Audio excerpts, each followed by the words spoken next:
Nilinaw po ni Kuya Willie Revillame ang mga kumakalat na chismis na magtatapos na ang Will to Win.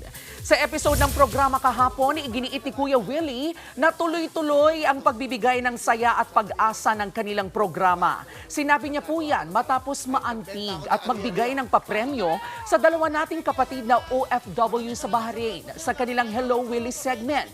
Giit ni Kuya Willie, hindi siya papayag na mahinto ang programa kahit na nga magbenta pa nga raw siya ng ari-arian. Tuloy lang ang good vibes kada 4:30 p.m. Lunes hanggang Biyernes bago mag-Frontline Pilipinas dito sa TV5. Mga kapatid, ito po ang inyong K-Alaman Queen, Kalad Karen. Always remember na ang K-Alaman ay K-Yamanan.